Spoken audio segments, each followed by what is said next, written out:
केशव पंडित और आप देख रहे हैं देश का तेजी से बढ़ता है एटीवी न्यूज चैनल। इस वक्त आप देख रहे हैं हमारा खास कार्यक्रम लाइव डिबेट और हमारे साथ आज खास दो मेहमान जुड़े हैं।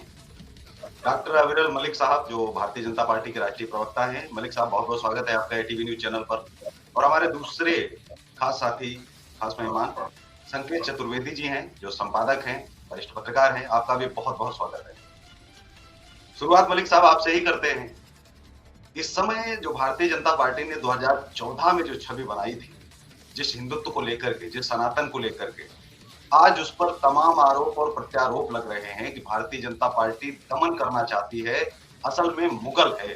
भारतीय जनता पार्टी के तमाम राजनेताओं को, जो सीनियर राजनेता हैं, उनके द्वारा उनको भगवान शंकराचार्य के द्वारा कहा जा रहा है ये तो मुगल है। इस तरह से मारपीट साधु संतों के साथ जो हो रही है, जो शंकराचार्यों के साथ में हो रहा है, वो देश में नहीं होना चाहिए, लेकिन दुर्भाग्यवश उनकी सरकार में हो रहा है।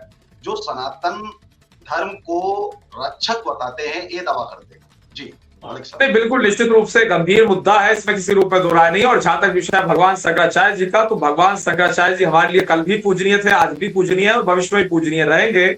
इसमें कोई कंफ्यूजन डिफरेंट पार्टी या किसी रूप में दो राय हमारे लिए नहीं है। और जहां तक विषय है निजी रूप से, अगर मैं भी अपनी बात कर लूं, हम सब लोग अपनी बात कर ले, तो मैं तो खुद ही प्योर वेजिटेरियन हूं। उसके साथ साथ हम तो हर मंगलवार का व्रत रखने वाले लोग हैं। मैं खुद भी हर मंगलवार का व्रत रखता हूं। तो निश्चित रूप से शंकराचार्य जी हमारे लिए पूजनीय है, इसमें किसी रूप में दो राय नहीं है। और जो भारतीय जनता पार्टी का अधिकृत स्टैंड है, उत्तर प्रदेश की सरकार का, हमारी सरकार का जो अधिकृत स्टैंड है, वो उत्तर प्रदेश के उप मुख्यमंत्री माननीय केशव प्रसाद मौर्य जी ने बिल्कुल स्पष्ट कर दिया। भगवान शंकराचार्य जी के चरणों में सादर प्रणाम करते हुए उन्होंने स्पष्ट कह दिया, जो भी अधिकारी इसमें शामिल रहे होंगे, जिनके भी नाम इसमें आएंगे लिस्ट में नाम, जिन्होंने दुर्व्यवहार किया है, तो जांच के पश्चात ऐसे अधिकारियों के विरुद्ध कठोरतम कार्रवाई की जाएगी। चाहे कोई आईएएस हो, आईपीएस हो, पीपीएस हो, पीसीएस हो, किसी की इतनी औकात नहीं है, किसी की इतनी हैसियत नहीं है कि वो भगवान शंकराचार्य जी का किसी रूप में अपमान कर सके। क्योंकि जहां तक विषय है, इन अधिकारियों का, कोई कितना बड़ा अधिकारी हो, वो जनता के टैक्स पेयर के पैसे से उसकी तनख्वाह निकलती है, उसके गाड़ी का खर्चा निकलता है, उसका हाउस रेंट निकलता है, उसका मकान बना के उसे दिया जाता है, और वो पब्लिक सर्वेंट है। पब्लिक सर्वेंट से ज्यादा कुछ नहीं है, वो हिटलर नहीं है, पब्लिक को सताने वाले के रूप में वो स्थापित नहीं हो सकता है। हमारा बिल्कुल स्पष्ट मानना है, और इसीलिए जो भी नाम निकल के सामने आएंगे उनके ऊपर कार्रवाई होगी। और रही बात जहां तक विषय है हमारे अधिकृत स्टैंड का और एक तरीके से पूज्य शंकराचार्य जी का, पूज्य शंकराचार्य जी, मैं ये भी स्पष्ट कर दूं, हमसे माफी नहीं चाहते हैं।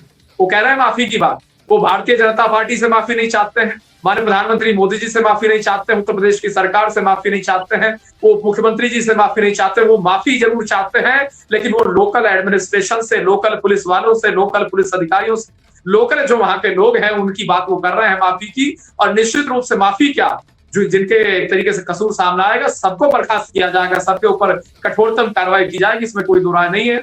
और जहां तक विषय है पूज्य शंकराचार्य जी के सम्मान का, हमारे प्रधानमंत्री मोदी जी एक पारिवारिक कार्यक्रम में अंबानी जी के यहाँ पूज्य शंकराचार्य जी से मिले थे, और तत्काल उन्होंने पैर छुए, एक तरीके दंडवत प्रणाम किया, और पूज्य शंकराचार्य जी ने हमारे मोदी जी को आशीर्वाद दिया, विजयी भव का आशीर्वाद दिया, और गले से निकाल के माला भी मोदी जी को पहनाई। तो ये मोदी जी का और शंकराचार्य जी का जो स्नेह है वो अकल्पनीय है, अद्भुत है, और एक रूप से विलक्षण है। तब इनके ये हाल है। चतुर्वेदी साहब हैं, उनके पास भी चलते हैं। राम भद्राचार्य केशव पंडित जी, इनके ये हाल है।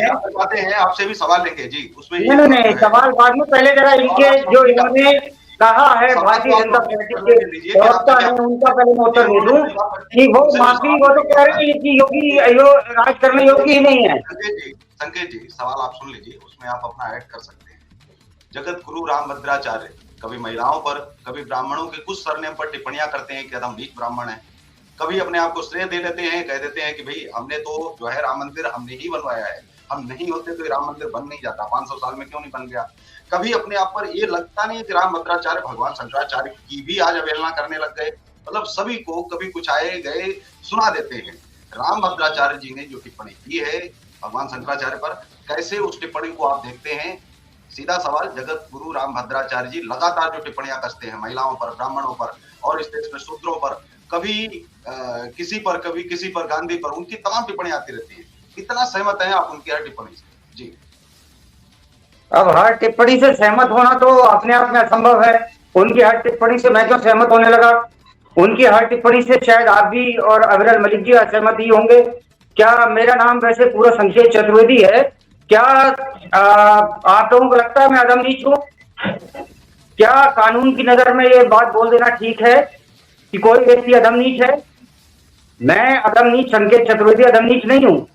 और ये कौन होते हैं वो डिसाइड करने वाले कि मैं अदम नीच हूं कि नहीं हूं? पहली चीज।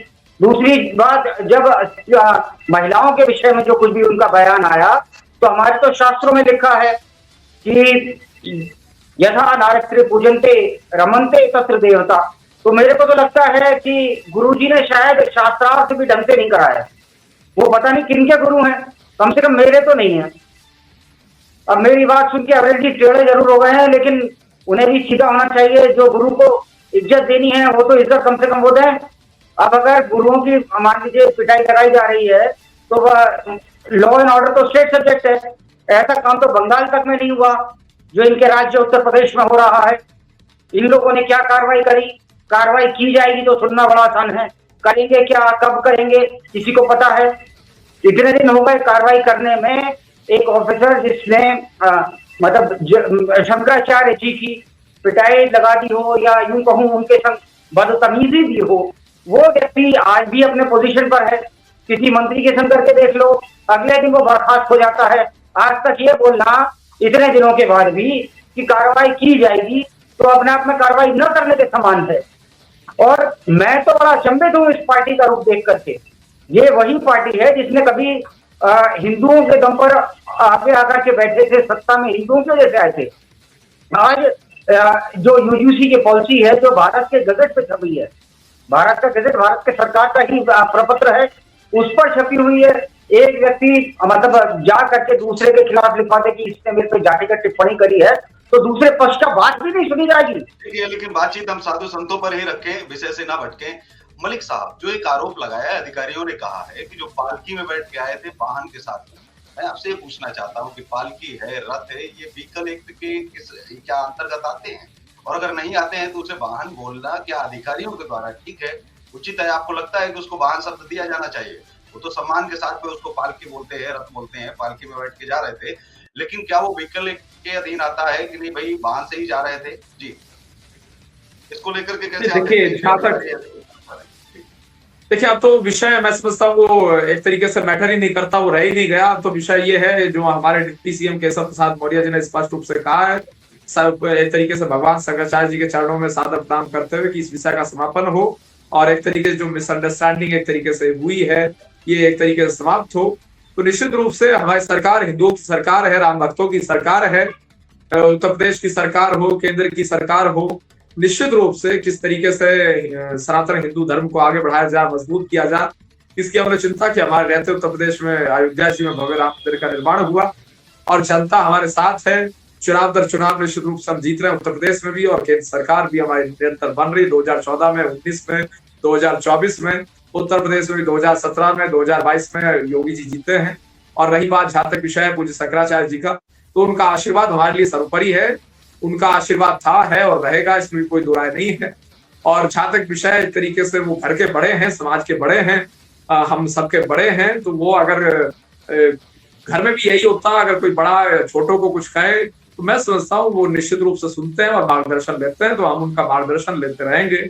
हमारा बिल्कुल स्पष्ट मानना है और केशव प्रसाद मौर्य जी ने भी एक तरीके से स्पष्ट रूप से कहा है इस विषय पर कि विषय पूर्ण रूप से समाप्त होना चाहिए, ये बिल्कुल स्पष्ट है। संकेत जी, क्या भगवान शंकराचार्य का दुरुपयोग या हम कहें यूज कर रही है इस समय जो है पूरी विपक्ष के जो नेता है वो यूज कर रहे हैं, जो पार्टियां हैं वो यूज कर रही हैं? शंकराचार्य को लेकर के इतना उत्साहित आपने कभी किसी और साधु संत को लेकर के देखा? कभी कोई टिप्पणी की हो, आंदोलन चल रहे हैं, चरणों में बैठ आ रहे हैं क्या? जी, सवाल आप कंप्लीट सुन लीजिए।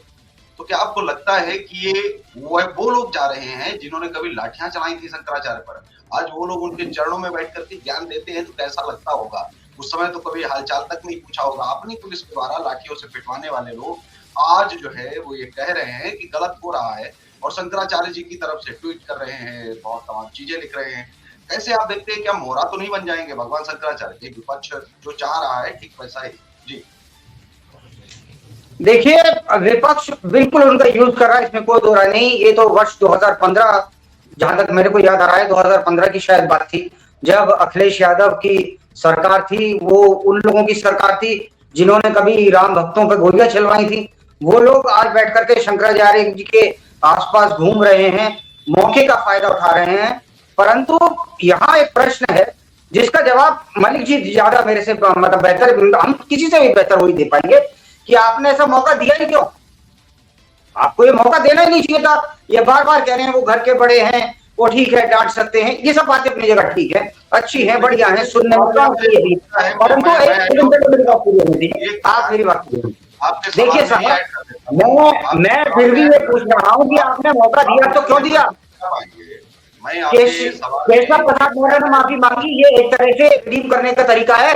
योगी जी के बारे में स्वामी जी के क्या विचार हैं, शंकराचार्य जी के क्या विचार हैं योगी जी के बारे में, उस पर कुछ क्यों नहीं बोलते? कब बोलेंगे उस पर? ये गेम खेलना बंद करें। लेकिन सवाल मैं ये ऐड करना चाह रहा था कि शंकराचार्य जी ने कहा, जब उनसे एक सवाल किया गया कि राम भक्तों पर गोलियां चलवाई थी मुलायम सिंह यादव जी ने, तो उन्होंने कहा कि मुलायम सिंह यादव जी ने नहीं असल में करवाया था, ये किसी अधिकारी ने करवाया था। वो नाम लेते हैं किसी एक अधिकारी का, और वो कहते हैं कि वो भारतीय जनता पार्टी में है। अगर दूसरे की सरकार करे तो उसका अधिकारी जिम्मेदार, लेकिन वर्तमान सरकार से अगर कोई अधिकारी करे तो सरकार जिम्मेदार। आपको लगता नहीं है कि भगवान शंकराचार्य, जिनको पक्ष विपक्ष न करते हुए निष्पक्ष अपनी बात और अपनी जो है राय रखनी चाहिए, वहां पर एक तरफ जो है वो कहते हैं कि वो दूसरी तरफ तो अधिकारी ने किया। अधिकारी तो हर सरकार की तरफ से करते हैं, लेकिन एक तरफ अधिकारी जिम्मेदार, दूसरी तरफ सरकार जिम्मेदार। आपको लगता नहीं कि ये दोहरा बयान है, ये इस तरह का बयान है जिसको कोई एक्सेप्ट कर नहीं सकता? या तो आप दोनों तरफ से बोलिए कि अधिकारियों ने किया है, हमारे साथ भी जो किया है वो अधिकारियों ने किया है, सरकार ने नहीं किया है। वहां भी गोलियां चलवाई थी, वो सरकार ने नहीं चलवाई थी, अधिकारियों ने चलवाई थी। तो बयान एक जैसा क्यों नहीं? जी जी बिल्कुल, बयान तो उनका एक जैसा नहीं है। और बुरा मत मानिएगा, उनकी शंकराचार्य की पदवी भी कहीं ना कहीं डायसी है, उस पे विवाद है। ये विवाद कितना तर्कपूर्ण है, कितना अतर्कपूर्ण है, मैं उस पर नहीं जाऊंगा। ये हाँ है, लेकिन विवाद तो है, ये हम तो नहीं बोल सकते ना कि विवाद नहीं है। विवाद है, बहुत से लोग उन्हें मानते हैं, बहुत से नहीं मानते। मानने वालों की अपनी श्रद्धा, उसमें मैं भी शामिल हूं। नहीं मानने वालों की अपनी श्रद्धा, मैं कुछ उनके साथ भी हो सकता है शामिल हूं। लेकिन फिर भी यहां पर फर्क यह है कि अगर शंकराचार्य जी पे आप उनकी पालकी पर लेकर के इतना बड़ा ड्रामा कर सकते हैं, तो मैं चैलेंज के साथ कहता हूं अविरल मलिक जी जो गेम खेल रहे हैं फोन पे बैठ के, वो शाही इमाम को उनकी सरकार आज गिरफ्तार करे। 63 नॉन अवेलेबल वारंट है, आज तक क्यों नहीं गिरफ्तार करा? लॉ एंड ऑर्डर दिल्ली में कैसेंडर का इशू है, स्टेट में भी रेखा गुप्ता जी की सरकार है मैम की, क्या करा? कुछ नहीं। उन्होंने तो ये तक कह दिया था जब अटल बिहारी वाजपेयी प्रधानमंत्री थे, उन्होंने कहा था कि मैं एजेंट हूं पाकिस्तान का। शाही इमाम बड़ा व्यक्ति हो गया देश के प्रधानमंत्री से, अगर हो गया तो शंकराचार्य पे आपने हाथ कैसे उठा दिया? अगर आपके लोगों ने भी उठाया तो आपने कार्रवाई क्या की? जी मलिक साहब, जिस समय चुनाव आता है तो फिर घर घर कहा जाता है कि खजूर और टोपियां आप बांटिए। एक तरफ भारतीय जनता पार्टी जहां ये कहती है कि देखिए हम तो हिंदुत्व के साथ हैं, हिंदुओं के साथ में, दूसरी तरफ टोपियां बांटने का ऑर्डर दे दिया जाता है और आप कहते हैं खजूर भी घर तक सुरक्षित पहुंचा के आइए। कार्यकर्ताओं को काम पर लगा दिया जाता है और कार्यकर्ता काम पर लग जाते हैं। सवाल ये है कि क्या यही काम कुंभ में नहीं हो सकता था, माघ मेले में नहीं हो सकता था? क्या वहां पर साधु संतों के लिए व्यवस्थाएं बिल्कुल हो रही होंगी, लेकिन क्या ये बेहतर कार्य भी हो सकते थे? वहां पर फूलों से भी स्वागत हो सकता था, वहां पर भारतीय जनता पार्टी के भी कार्यकर्ता लगाए जा सकते थे, स्वागत कर सकते थे शंकराचार्य जी का। वो जिस पदवी पर हैं, भले ही सुप्रीम कोर्ट में उनका विवाद है, वो एक अलग बात है, लेकिन अभी जो एक पीठ खाली है उस पीठ पर तो उनका दावा है और वही है। चौथी पीठ में कोई है नहीं और 4 ही शंकराचार्य हैं इस देश के अंदर। तो ये तो मानना ही पड़ेगा कि जब तक चौथा व्यक्ति नियुक्त नहीं हो जाता है, मनोनीत नहीं हो जाता है, तब तक वही शंकराचार्य है, मानना पड़ेगा। जब तक सुप्रीम कोर्ट के द्वारा कोई ठोस निर्णय नहीं आ जाता या फिर अंतिम निर्णय नहीं आ जाता। कैसे आप देखते हैं कि जो किरकिरी अब हो रही है लगातार, कहीं ना कहीं भारतीय जनता पार्टी चूक रही है, फिर सरकार चूक रही है? खामियां सरकार की हैं, वो पार्टी को भुगतनी पड़ रही है, या पार्टी की खामियां सरकार को भुगतनी पड़ रही? जी देखिए, सरकार अभूतपूर्व है। उत्तर प्रदेश की सरकार हो, केंद्र की सरकार हो, भारतीय जनता पार्टी हो, निश्चित रूप से अभूतपूर्व तरीके से भारतीय जनता पार्टी निरंतर आगे बढ़ रही है, चल रही है, और संतों का आशीर्वाद हमारे साथ सदा से रहा है और हमेशा रहेगा, इसमें कोई दो राय नहीं है। हमेशा संतों का जिस प्रकार से मार्गदर्शन हमने प्राप्त किया है वो सबने देखा है। और जहां तक विषय पर्टिकुलर अगर बात कर जाए, ये उत्तर है, ये उत्तर है आपके प्रश्न का। जी संकेत जी, नहीं देखिए, मेरे बीच में इंटरप्ट ना किया जाए। और आप तो कह रहे थे कि हम फोन पे बैठ के गेम खेलने का काम कर रहे हैं, तो हम फोन पे बैठ के गेम नहीं खेलते। गेम आप शायद खेलते होंगे, क्योंकि जैसी आपकी सोच है वैसा ही आप करते होंगे। सोच वहीं से आती है। जब कोई कार्य कारित किया जाता है तो मैं समझता हूँ हम गेम, आपको हंसी आ रही है मलिक साहब? नहीं, हम गेम नहीं खेल रहे थे, हम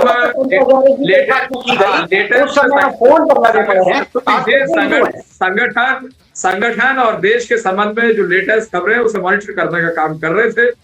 गेम खेलना आपके रहता होगा, आपके नेता है आदरणीय राहुल गांधी, अब तक क्या आदरणीय राहुल गांधी जी आपके नेता है। राहुल जी गेम खेले, आप खेले, आप ये उत्तर दे दीजिए, सरकार ने ये कार्रवाई की है। मैं मान लेता हूँ, मैं चुपचाप बिल्कुल आप बोलिए, लेकिन केशव पंडित जी बैठे हुए हैं, हम केशव पंडित के सवाल का उत्तर निश्चित रूप से देंगे। और एंकर केशव पंडित जी हम केशव पंडित जी के सवाल का निश्चित रूप से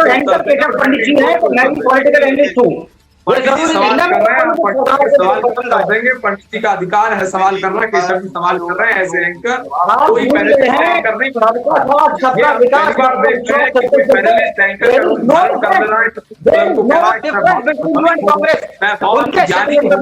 मुझे तो ज्ञान है इसलिए मैं एंकर नहीं हो। ये ATV न्यूज चैनल के साथ अन्याय नहीं होने दिया जाएगा कि कोई पैनलिस्ट आए और एंकर बन जाए। एंकर हमारे केशव पंडित जी कह रहे हैं। मलिक जी का हम जवाब ले रहे थे, अगर वो पूरी बात रख रहे हैं पहले आप उसको सुन लीजिए, उसके बाद में मुझे लगता है कि आप अपनी आपत्ति आप जाहिर करें। आपने सुना ही नहीं उनको, आपने कहा कि वो मोबाइल चला रहे हैं, मोबाइल में क्या देख रहे हैं, गेम खेल रहे हैं। अपनी तरफ से आप जज क्यों करने लग जाते हैं? कैसे आप तय कर सकते हैं कि वो गेम खेल रहे थे? आवाज आ रही थी आपको? केशव जी ये गेम खेलते हैं, आवाज आप देखिए, आप शब्दों देखिए, आप वरिष्ठ पत्रकार हैं, थोड़ा बिटवीन द लाइन्स पढ़ना सीखिए। मैंने क्या कहा? वो क्या गेम खेल रहे हैं? अरे गेम मोबाइल पे क्या खेला जा रहा है? आपने क्यों नहीं एक्शन लिया? मोबाइल पे फोन करके मुख्यमंत्री जी कहते थे निलंबित कर दो कमिश्नर को, क्यों नहीं कमिश्नर निलंबित हुई? आपका जवाब ही हम ले लेते हैं। आप ये बात को घुमा रहे हैं और खुद को बात घुमाने में योद्धा साबित करने की कोशिश कर रहे हैं, लेकिन बात घुमाने से नहीं होगा चतुर्वेदी जी। मलिक जी, सीधा सवाल ये है कि कार्रवाई, क्योंकि लगातार जो दूसरा पत्र भी दिया गया और उसमें एक सवाल और किया गया, शंकराचार्य जी को ये पूछा गया कि आप यदि 24 घंटे में जवाब नहीं देते हैं तो क्या फिर पूर्ण रूप से प्रतिबंधित कर दिया, क्यों न कर दिया जाए? मतलब ये लिखा है। आप सोचिए कि एक अधिकारी कैसे तय कर सकता है, हमारी परंपराओं को प्रतिबंधित कर सकता है क्या? मतलब उसमें इतनी हिम्मत कहाँ से आती है? उनको कौन अधिकार देता है? संविधान कुचलने, संविधान को रौंदने जैसा। और वो साफ लिखते हैं कि आपने जवाब नहीं दिया, मतलब भगवान शंकराचार्य 31 अक्टूबर जवाब नहीं दिया तो आपको प्रतिबंधित कर दिया जाए। जी बिल्कुल केशव जी, एकदम सही सवाल है। इसका मैं सटीक वन लाइनर जवाब दे देता हूँ। 31 अक्टूबर 1984 को इस देश की पूर्व प्रधानमंत्री और तत्कालीन प्रधानमंत्री स्वर्गीय श्रीमती इंदिरा गांधी जी की निर्मम हत्या उन्हीं के सरकारी आवास में, उन्हीं के प्रधानमंत्री रहते हुए, उन्हीं के सरकारी सुरक्षा अधिकारियों के द्वारा कर दी गई। तो इसमें इंदिरा जी का दोष था, या इसमें कांग्रेस का दोष था, या इसमें केंद्र सरकार का दोष था? अब किसका दोष इसमें कह सकते हैं? जो अधिकारी, जो भी व्यक्ति वहां सुरक्षा में मौजूद थे, ये उनका दोष था। जो हत्यारे थे, ये उनका दोष था, ये उनका अपराध था। तो मैं समझता हूं जो भी व्यक्ति है, अगर किसी ने भी अपराध किया होगा, अगर किसी ने भी दुर्व्यवहार किया होगा, जो भी नाम सामना के सब पे एक्शन होगा, सब पे कठोरतम कार्रवाई होगी। हमारा तो बिल्कुल स्पष्ट मानना है। अपराधी को अपराधी की हम दृष्टि से देखते हैं, इससे अधिक कुछ नहीं देखते। ना वो हिंदू है, ना मुसलमान है, ना सिख है, ना ईसाई है, ना जैन है, ना बौद्ध है, ना पारसी है। अपराधी केवल अपराधी है। यही माननीय प्रधानमंत्री जी का नारा है, सबका साथ, सबका विकास, सबका विश्वास और सबके प्रयास के नारे के आधार पर हम चलते हैं। और अपराधियों को कठोरतम कार्रवाई करते हुए न्यायालय के समक्ष प्रस्तुत करने का हमारी पुलिस एक तरीके से काम करती है, और न्यायालय से कठोरतम सजा उसे मिले ताकि उसे एक नजीर वो पेश हो। तो इसके लिए हम निश्चित रूप से प्रतिबद्ध और कटिबद्ध रहे। जी संकेत जी, कोई अधिकारी यदि कोई कार्यवाही करता है या कुछ करता है, सरकार कहीं कार्रवाई नहीं करती है। यदि वो दोषी हैं तो उन पर कार्रवाई की जाएगी, जांच चल रही है। संतुष्ट हैं आप? जो प्रक्रिया है उसी तरह से पालन किया जाएगा, किसी के न दबाव में आकर के किया जाएगा, न किसी के कहने पर से किया जाएगा, लेकिन जो नहीं, मैं संतुष्ट नहीं हूँ, मैं संतुष्ट नहीं हूँ, क्योंकि अगर कोई नेताजी माननीय के खिलाफ कुछ हो जाए तो घंटे नहीं लगते, दिन तो छोड़िए, घंटे नहीं लगते सस्पेंड होने में। मुलायम सिंह यादव जी के टाइम में थे पुलिस अधिकारी, उनका क्या हाल हुआ? वरीय पुलिस अधिकारी थे, आईपीएस थे, क्या हाल हुआ उनका? तो जो शंकराचार्य जी जिनको भगवान माना जाता है, उनके विरुद्ध जिन लोगों ने कुछ भी कार्य करा, उसमें इतने दिन, मेरा प्रश्न वही है, और मैं तो कहता हूं थोड़ा और आगे बढ़ के कि विनाश काले विपरीत बुद्धि, ये सत्य है। बीजेपी को कोई हरा नहीं सकता, परंतु वो चाहे यूजीसी हो चाहे शंकराचार्य का हो, ये स्वयं हारने की राह पर चल दिए हैं। और अगर यही काम रहे ना तो पता नहीं कितनों का विकास होगा और कितनों का विश्वास मिलेगा, क्योंकि विश्वास देखिए, रामपुर में भी घर बना के दिए थे, सुन लीजिए पहले मेरी बात कंप्लीट होने दीजिए सर। रामपुर में बना के दिए थे, लक्षद्वीप में मकान बना के दिए थे, कितने वोट मिले थे? मेरे ख्याल में शायद 1% भी नहीं। तो इन्हें समझना पड़ेगा, बतौर एक पॉलिटिकल एनालिस्ट कह रहा हूं, आपको समझना चाहिए आपको वोट कौन देगा कौन नहीं देगा, और जो देता है उसी की भावनाएं आहत करोगे तो उस समय उसका नतीजा तय है। जी सर, मेरी बात कंप्लीट हो गई। जी, मुलायम सिंह जी की सरकार में आईएएस आईपीएस के जीवन बर्बाद किए, हम सब जानते हैं कि निर्दोष होते हुए भी उन्होंने दल से जेला और आज भी जेल रहे हैं। क्या आप चाहते हैं कि बिना जांच किए हुए, ठीक वैसे ही जो मुलायम सिंह जी के समय में होता था वही आज की सरकारें करें? क्या एक जांच कमेटी रिपोर्ट कुछ मायने नहीं रखती? ठीक उन्हीं लोगों पर कार्रवाई। एक आपसे प्रश्न कर रहा हूं, कोर्ट बिल्कुल मायने रखता है। सस्पेंशन गवर्नमेंट का अधिकार होता है, न कि कोर्ट का, ठीक है? कोर्ट उसको रीइंस्टेट कर सकता है, आपने गलत सस्पेंड करा कि नहीं करा, पहली चीज। दूसरी चीज ये, जो प्रत्यक्ष टिम प्रमाण आपने सुना है? आपको दिख रहा था वहां क्या हो रहा है? आपको ये नहीं पता कि शाही नाम पे 63 अनअवेलेबल वारंट्स है? नहीं पता तो उसमें मतलब कोर्ट का ऑर्डर है भाई साहब, नॉन अवेलेबल वारंट कोर्ट निकालता है, हम नहीं निकालते, उनका पालन नहीं करा पा रहे। लेकिन शंकराचार्य जी के विरुद्ध पता नहीं क्या आस्तीनें चढ़ा करके पहुंच गए। ये विश्वास मानिए, सबका साथ सबका विकास और सबके विश्वास का ही नतीजा। जी, क्या संकेत चतुर्वेदी जी मानते हैं कि इस सरकार में ब्राह्मणों का दोहन हो रहा है, ब्राह्मणों के खिलाफ सरकार जा रही है, साधु संतों के खिलाफ सरकार जा रही है, गौ माता की रक्षा नहीं कर पा रही है, जो आरोप प्रत्यारोप लग रहे हैं, क्या वो ठीक है, सही है? दिशा दिग्भ्रमित हो चुकी है भाजपा सरकार अब? बिल्कुल भ्रमित हो चुकी है भारतीय जनता पार्टी को। अब मेरे को ऐसा लगता है, I might be wrong as well, सत्ता दरअसल बड़ी अनोखी चीज है। कहते ना, जा खाए पाए नर ताए बढ़ाए, कनक कनकते सौगुनी मादकता अधिकार, जा खाए बोराए नर ता पाए बोराए। कि एक को तो खा करके आदमी भोरा जाता है, दूसरे को पा के भी भोरा जाता है। तो मुझे लगता है वो जो सत्ता का नशा है जिसे हम कहते हैं, वो इतना बढ़ गया है कि ये भूल गए हैं कि इन्हें किसके संग क्या रहना है। अब आपने ब्राह्मणों का प्रश्न करा, मैं उसका भी उत्तर दिए देता हूं। देखिए, कॉन्स्टिट्यूशन ऑफ इंडिया में, मलिक साहब खुद वकील है, एक राइट दी गई है, राइट टू इक्वालिटी दी गई है ना। तो आप एक व्यक्ति को रिजर्वेशन से शुरू करते हुए कहता हूं, रिजर्वेशन देते हैं नौकरी में, रिजर्वेशन इन प्रमोशन, क्यों? इसका मतलब एक व्यक्ति को उसकी जाति के आधार पर प्रमोशन मिल रहा है, नौकरी मिल रही है, दूसरे को इनकार करा जा रहा है। क्यों? क्योंकि वो संकेत चतुर्वेदी है। क्यों? क्योंकि वो केशव पंडित है। क्यों? क्योंकि वो कभी आवाज नहीं उठाता। आज मेरी आवाज उठी है, मैं बोलूंगा। और दूसरा, अभी जो ये यूजीसी आई है, रिजर्वेशन तो चलो पुराना फंडा हो गया, यूजीसी में एक व्यक्ति कंप्लेंट कर देगा, वो सही बोल रहा है गलत बोल रहा है, कोई जांच नहीं। इसे आप अंदाजा मारिए, जो जनरल क्लास का है, सिर्फ ब्राह्मण नहीं, जनरल क्लास का जो हो सकता है वो वैश्य भी हो, कल को उसका क्या हाल होगा? अभी जेएनयू में क्या होता है? अब मलिक साहब भले ही बीजेपी मुख्यालय में मेरे विषय में भेज दें कुछ लिखा के मोबाइल पे, लेकिन मेरे को कोई बात नहीं, जो सत्य है मैं तो बोलूंगा।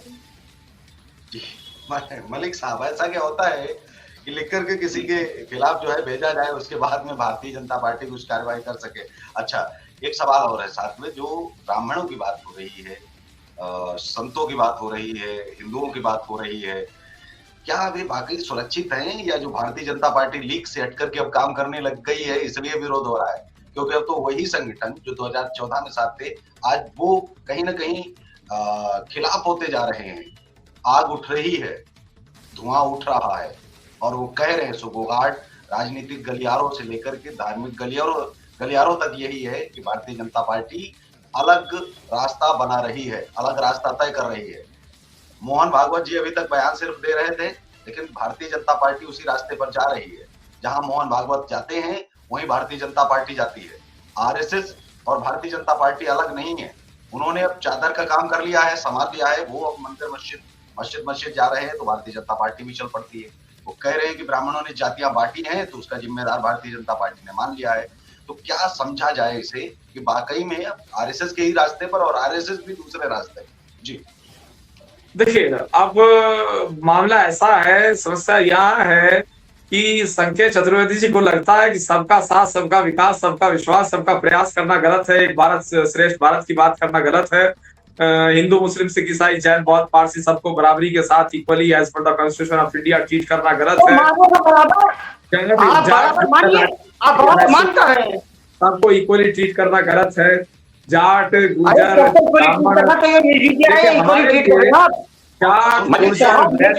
क्षत्रिय, ब्राह्मण सब इक्वल हैं। हम सबको बराबरी के साथ देखते हैं और सब एक नागरिक के रूप में है भारतीय, और नागरिक मात्र है। राजनीतिक तौर पर अनाथ लोग हैं, और ये यूजीसी ला करके आपने इस बात पे ठप्पा मारा। सब नागरिक हैं, सब नागरिक हैं, सब बराबर हैं। इस तरीका का नहीं कहना चाहूंगा।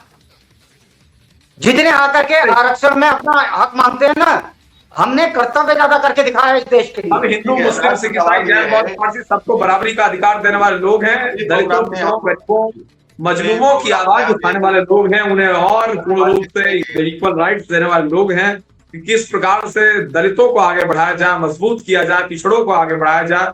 चाहे वो एसटी की बात हो, शेड्यूल ट्राइब की बात हो, शेड्यूल कास्ट की बात हो, अदर बैकवर्ड क्लास की बात हो, ओबीसी का विषय हो, तो निश्चित रूप से ओबीसी, एसटी, एसटी किस प्रकार से आगे बढ़े, मजबूत हो, इसकी हम कल भी चिंता करते रहे, भविष्य में भी करते रहेंगे। इसमें किसी रूप में दो राय नहीं है। और जहां तक विषय है, उन्होंने कहा जब हम कहते हैं जय जवान जय किसान जय विज्ञान और जय अनुसंधान, तो जय जवान जय किसान जय विज्ञान और जय अनुसंधान का जब नारा भारतीय जनता पार्टी जय जवान में गरीब, शोषित, वंचित, दलित, आदिवासी, महिला, युवा, बेरोजगार, संत सब इंक्लूड होते हैं। कोई एक्सक्लूड नहीं होता, सबको इंक्लूड करने वाले लोग हैं। किसी का एक्सक्लूड करने वाले लोग ये हमारा बिल्कुल स्पष्ट मानना है। और जो लोग सीमा है कर रहे हैं, जनता को गुमराह करने की बात कर रहे हैं, तरीके से विकास के एजेंडे के आधार पर चलने की बात कर रहे हैं, तो विकास के एजेंडे के आधार पर जी ने कहा था कि हर मंदिर के नीचे हम लोगों को, हिंदुओं को मस्जिद के नीचे मंदिर नहीं देखना चाहिए। क्यों नहीं देखना चाहिए? मैं किसी का कुछ छीन रहा हूं? सबको बराबरी का अधिकार देने वाले लोग हैं और सबका सम्मान करने वाले लोग हैं। मांगना न मांगना, इसको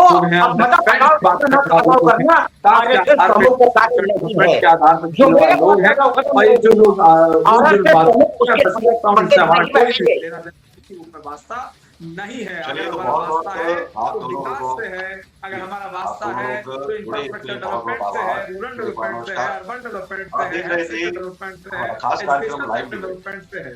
शंकराचार्य जी पर बातचीत हुई है, लेकिन अगले कार्यक्रम में हम यूजीसी पर बातचीत करेंगे कि वन नेशन वन इलेक्शन की बात करते करते, वन नेशन वन एजुकेशन की बात करते करते क्या देश अब वन नेशन और टू नेशन टू एजुकेशन की बात करने लग गया है? भारतीय जनता पार्टी खुद के ही बनाए रास्ते में भी वो रास्ते अलग कर दिए हैं।